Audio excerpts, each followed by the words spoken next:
This might be Vlogmas Day 3, Vlogmas Day 4. It's a Vlogmas. It's currently Monday morning. It's 7:31. I just got off work, night shift, and I'm looking forward to some sleep. I'm taking naps.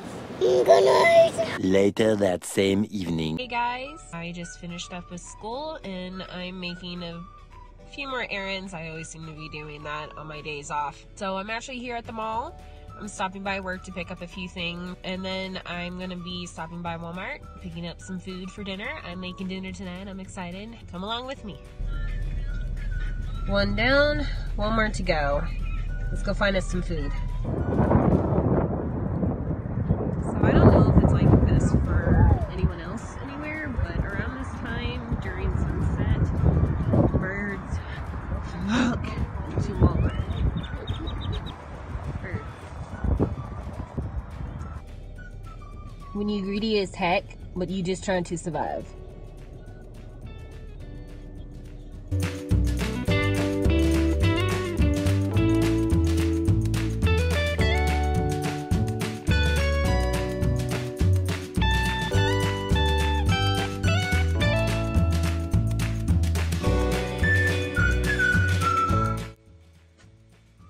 Alright, I think I got all the ingredients needed to make a delicious dinner. Here we go. We out here cooking. Getting spicy. Making magic happen. Sable's cooking and I'm helping because she's the better cook between the two of us. I'm making the, what are these? Pickles, but I'm doing shrimp instead. Oh. But this is the recipe Julien recommended in their J&J's kitchen. It was delicious. So, and we like Julien and Jenna, so. Yes. This is in honor of them. I'm microwaving shrimp.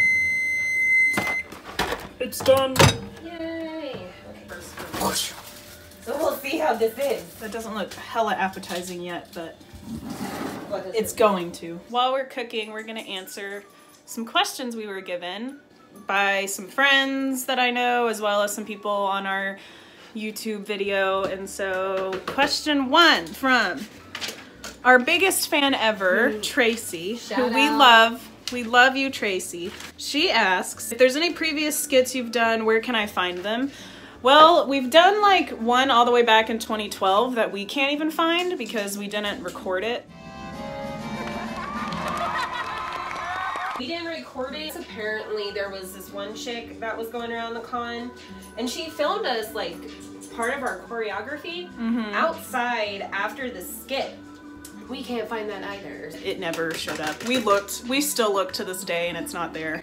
So that one unfortunately is not available, our very first one. That one was Who Run the World, Final Fantasy. And we kind of want to redo it at some point. It was our 5-year anniversary. It was our 5-year anniversary of that skit this year. So the next one we did was, oh god, Sail. Yes. Yeah. That was with you and Maddie only. That one, is that one uploaded on our YouTube? No. Okay. Well, that one's not uploaded yet, but we'll find it and we'll upload it ourselves eventually. So you have a copy of it somewhere. I do. So that'll be up on our YouTube at some point. That one was just me and Maddie, and that was when we created the name Solstice, I guess. We need a group name, and we're doing Avatar skits, so let's do Solstice cosplay. Mondo asked that question earlier, so there's that answer. And then the rest of our skits, they're just all found on our YouTube page currently because we've started uploading them since Five Nights at Freddy's, which was 2015. So yeah. Part 2 of Tracy's question was, did you compete in other contests with the same skit and when? We've actually not competed in other skit contests yet, but we want to. We can technically take the same skit to other contests, we just haven't gotten around to it yet. We've thought about going down to the Texas ones because I mean, it's closer, I guess. We've been to NakaCon, and we've even considered IzumiCon, which is the other one here in Oklahoma, but I mean, either we don't always go, either because scheduling. It's also very small and slightly falling apart. There wasn't even a IzumiCon for like a year. No, it happened in January this year, right? Right, but it was 2016 didn't have it at all. Sorry, baby. We haven't yet, but we plan on it, and you'll see those updates when we do. Thanks for asking, Tracy. We love you. Thank you. Mwah. Much love.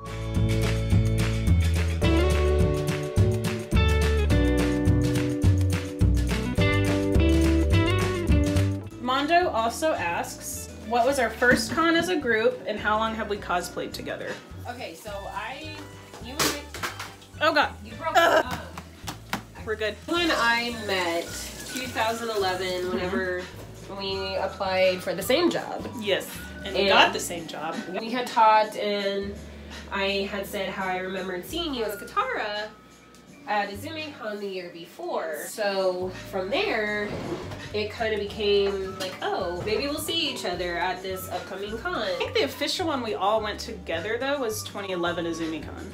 No. That's the first one we all like went together and cosplayed together. Yeah. First one we did a skit together was 2012 with just the girls. We've all been cosplaying together for like years. I mean, me and Cheryl, when we first started, we did like Fruits Basket cosplay in like 2009. So I would say it dates as far back as that when me and Cheryl first cosplayed. I'm gonna be coughing all up in this vlog.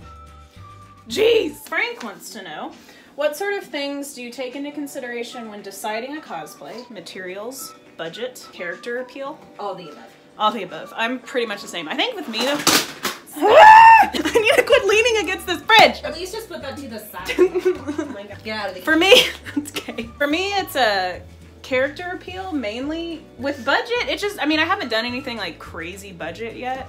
Oh, are we talking skits or are we talking purely like cosplay? I guess just cosplay for this. Oh. But skits, yes, it's like all of the above. I mean, with budget especially, because you're dealing with a lot of different people with a lot of different, you know, budgets, and if we like to make it as efficient and affordable as possible so we can keep doing it.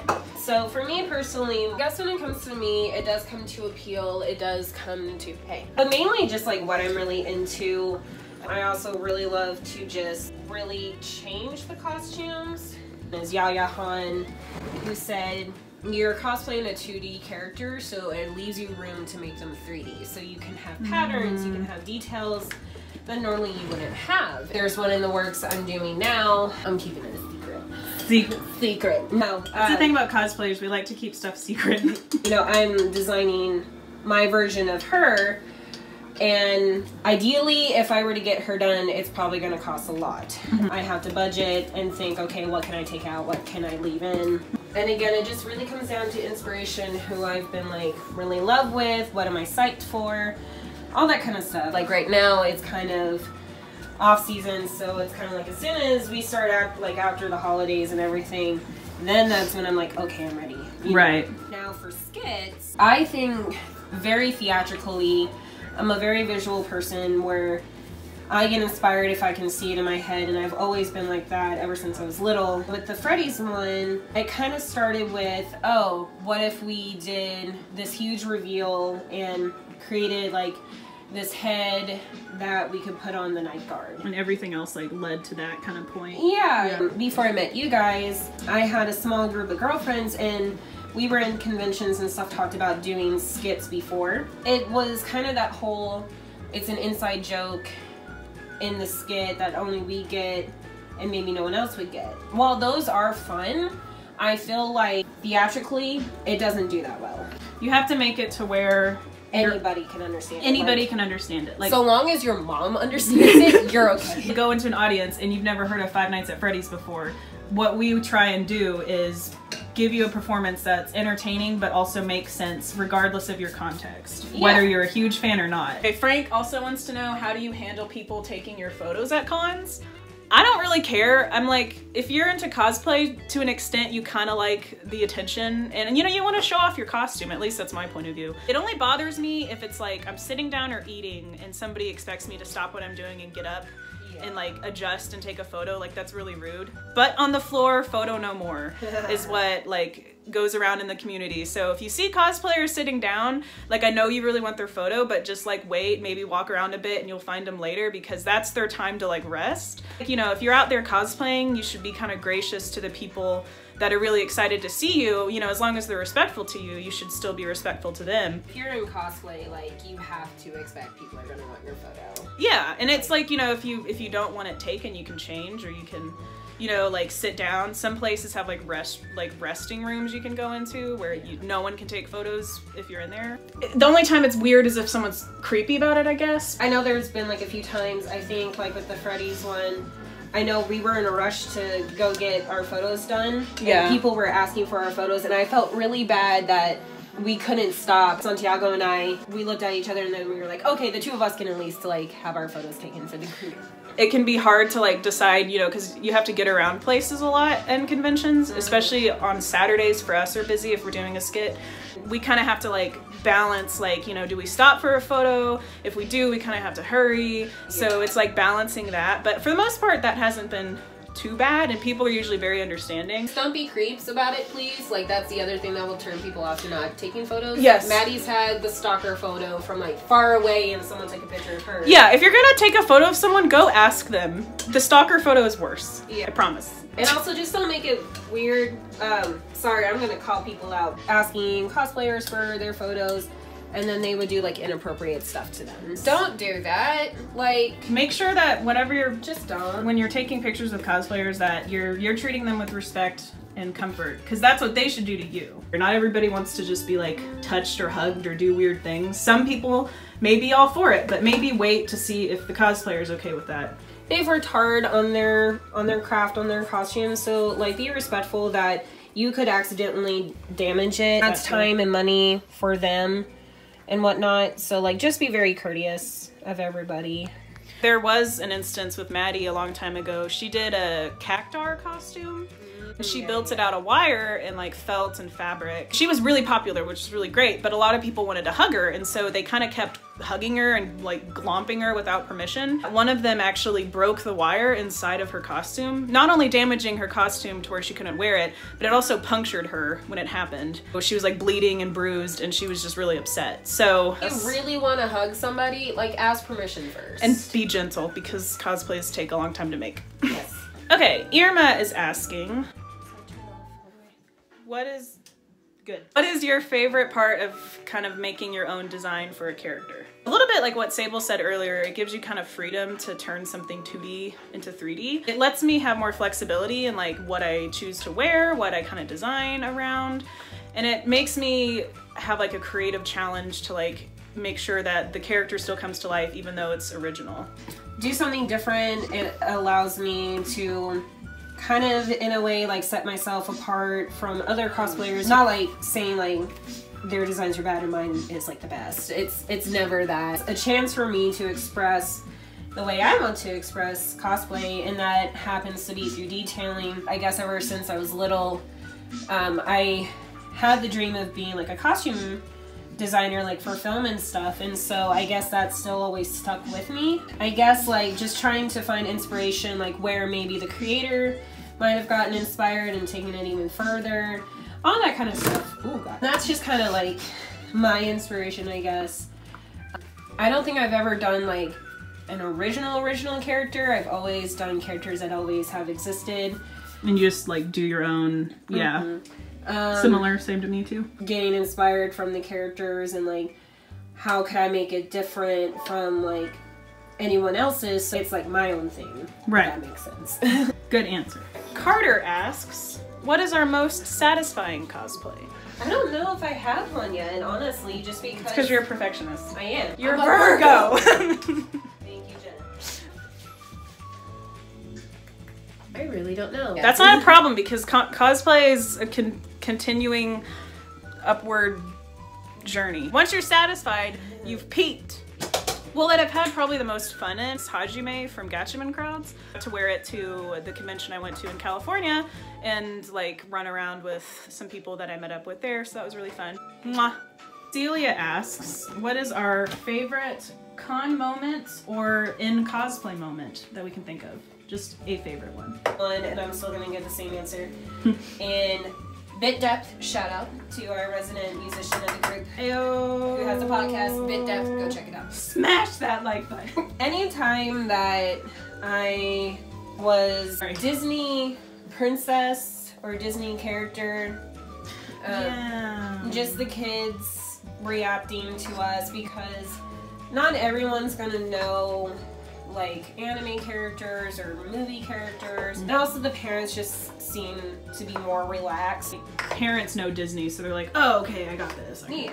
Getting to see the kids like just being like, oh my god, you're here, like thought you were just in the movie or in the parks, you know, it's kind of a chance for the kids who can't afford to go to the parks to kind of see maybe some of their favorite characters show up for just like even a little bit. That's always been like my favorite thing, is just making the kids really happy. What the heck are you?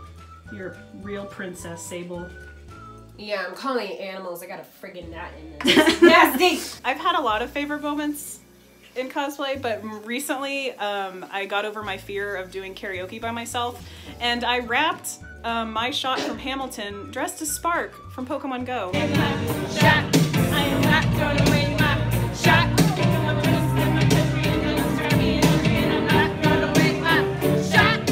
I think that's the coolest I'll ever get in life. I think I've peaked.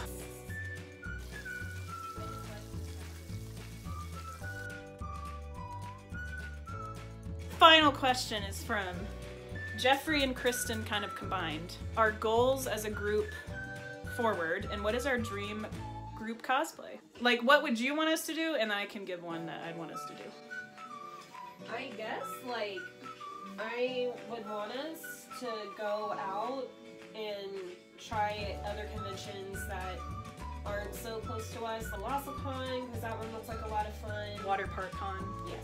I think for me, I'm kind of the same. I know a lot of us want to venture out more, so I think we're going to try and make that happen more often, competing in different things. The frying is intensifying. Constantly challenge yourself and push yourself. And then my personal cosplay dream group would probably be Ruby. That would be one. Whether we do a skit for it or not, I want to do a cosplay group for it. Since we've done it so many times, but haven't actually like put it together, I want us to do Avatar again. Avatar is like our home show. We all love it. It's our favorite. But we've all cosplayed it separate of each other. So we need to do it all together at some point. That's a good answer. All right, so James asked, when am I gonna finally cosplay Darth Sidious? What do I say, Sable? Do what must be done. Do it. Well, thank you for all your questions. It's been very fun cooking and answering questions. We're gonna go like finish and then devour the delicious meal. Keep asking us questions if you want, and we are signing out. Bye. Bye.